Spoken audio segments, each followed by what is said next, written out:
It must be tough to be an authoritarian. You promise everybody the world to get elected. Prices will go down on day one. No more inflation. We're going to end Russia's war on Ukraine. The world's going to respect us. And then you get in, and even though you inherit an economy from your predecessor that's described as the envy of the world by The Economist magazine, you crash everything. The economy today is shrinking. The stock market is sinking. Inflation is soaring. $7 trillion in American retirements and wealth has been destroyed. You've plunged us with your imbecilic tariffs into a trade war with the whole world, except, of course, for your bosom buddies in Russia. So now, only 100 days in, with 100 unforced policy blunders, you're the most unpopular president at this point in your presidency in more than 80 years.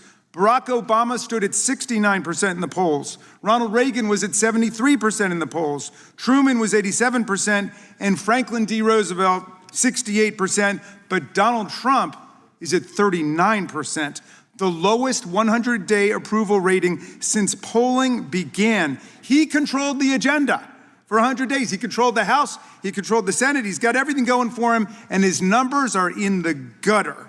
So now he reaches back into the authoritarian playbook.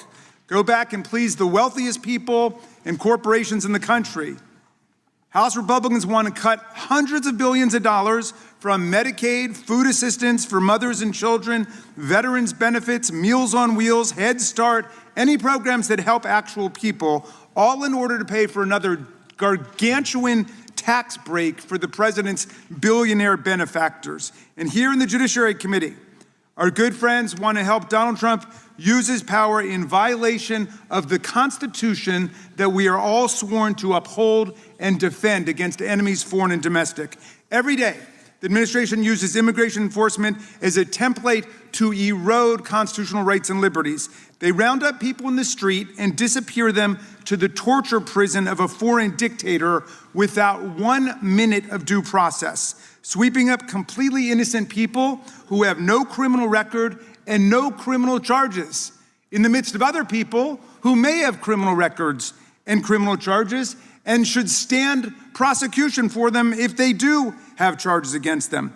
They're stripping college and graduate students at American universities of their visas for writing op-eds that the administration disagrees with. They invoke emergency wartime powers like the Alien Enemies Act to fight a military invasion at the border while telling us that the border has never been safer than it is right now.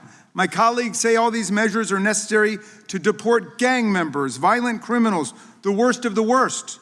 But they're not targeting the worst of the worst. They're arresting judges now. They're using federal agents to round up law-abiding members of the community with no criminal records, parents of American children, husbands and wives of American spouses, people who have not been shown to pose any public safety threat at all. They're breaking into cars to arrest mothers as their children's watch in terror. They're arresting people who are coming in for their citizenship interviews.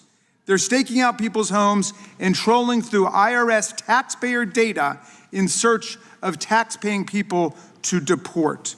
Look, we know how to remove people from the country who should not be here. President Biden's administration did that. We know how to do it legally, consistent with the Bill of Rights and the Constitution. But the Trump administration has discarded the rule of law. If he can sweep non-citizens off the street and fly them to a torturer's prison in El Salvador with no due process, he can do it to citizens too. Because if there's no due process, if there's no fair hearing, you've got no opportunity to object. And indeed, several American citizen children, including one with cancer, were flown to Honduras last week with no due process, as a Trump-appointed judge in Louisiana found. Now the courts have issued more than 95 preliminary injunctions and temporary restraining orders against this reign of lawlessness. But Republicans want to enable President Trump to keep going. This Judiciary Committee bill seeks to strip the courts of their power to hold an administration in contempt when the president violates explicit judicial court orders. And it doesn't stop there. While they try to defund the courts, They're forking over an astonishing $81 billion to the administration for more of these immigration roundups. The legislation includes a whopping $45 billion for ICE on top of its annual budget of $9 billion for family and adult detention centers alone. This bill is a blank check to the administration to do more of what we've already seen. And to make matters worse, as they race to spend more than $81 additional billion on this, Trump's own DOJ is terminating hundreds of millions of dollars in existing grants. They're cutting funding for county, state, and local law enforcement. They're cutting funding for opioid addiction treatment programs. They're cutting funding for crime prevention, and they're cutting funding for victims of rape, sexual assault, and violent crimes. The grants being cut support local police in solving and preventing crime.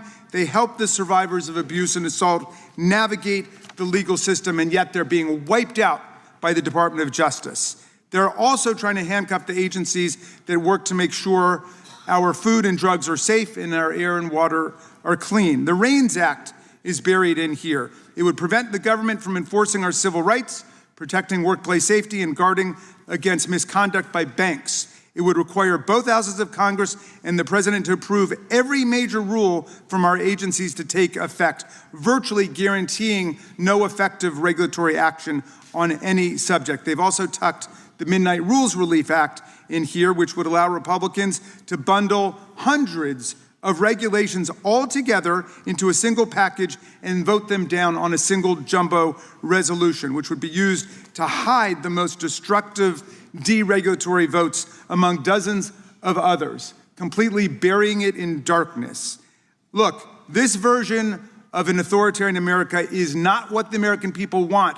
Please take note, this is why Donald Trump's polling numbers are in the gutter and an historic low. This is not what the American people are looking for. We urge our colleagues to walk back from the brink here to support many amendments we plan to offer today that will save us money, that will actually address the real problems of the country, and that will protect the constitutional rights and freedoms that we cherish so much in America. This is a test. Are we going to stand up for the majority of the American people, for our Constitution and our Bill of Rights and the freedoms we fought for, or are we going to stand with a president who wants to throw it all away? Thank you, Mr. Chairman. I yield back. House Republicans have spent the last 3 months insisting that they are the party of working people, that they care about the struggles of working people. And now they have control of the House, they have control of the Senate, they have control of the White House, and they actually could be doing something about it. And yet, instead of passing legislation to make life easier and more affordable, they are doing the opposite. This bill is a betrayal of working people. It's a betrayal of the middle class. So let's start with the overall plan here.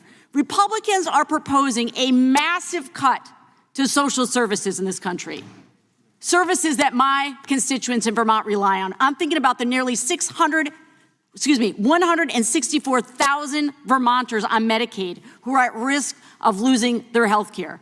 The Republican legislation means parents and grandparents who rely on Medicaid for long-term care and nursing homes for their family members. They're going to have that rug pulled out from under them.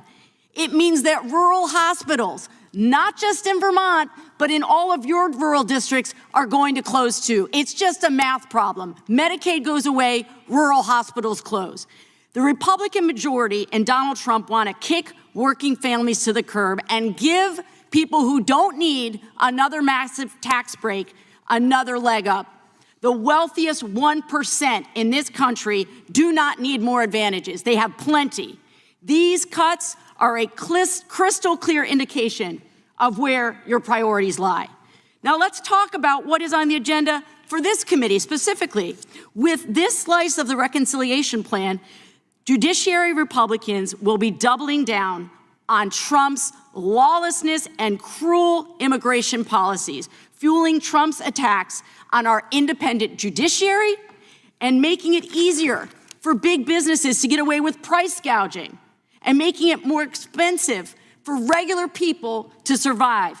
Today, my Republican colleagues are voting for sky-high fees for folks who are just trying to comply with immigration laws. Does anyone really think that somebody who is fleeing to our country for relief as a refugee can afford hundreds or thousands of dollars to seek asylum or their day in court. It's nonsense, and you know it. And with these fees leveraged on those who can least afford it, Republicans are dedicating billions of dollars to hire and empower an immigration enforcement reign of terror.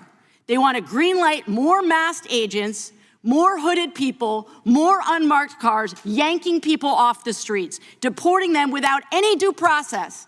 This is America. This is what actually sets us apart from people in the rest of the world, is due process. You can laugh all you want, but if we don't stand up for due process, we are not the United States of America anymore. The bill in front of us will allow Republicans to further insulate this administration when it flagrantly violates the law and the Constitution, making it harder for courts to stop illegal actions.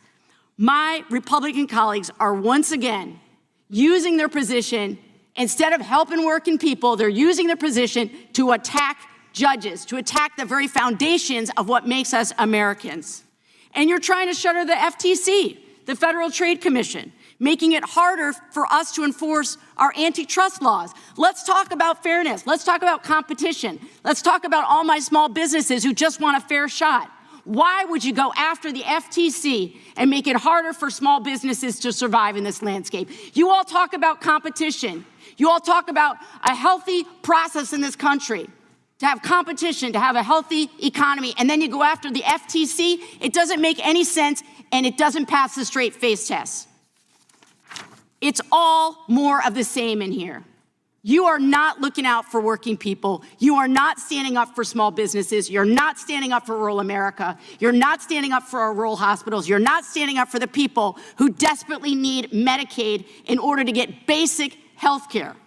When I vote no on this Republican budget, I'm going to be thinking of all the working people in Vermont who sent me here to work on behalf of them, not big corporations, not authoritarians who are would-be dictators, to work on behalf of them.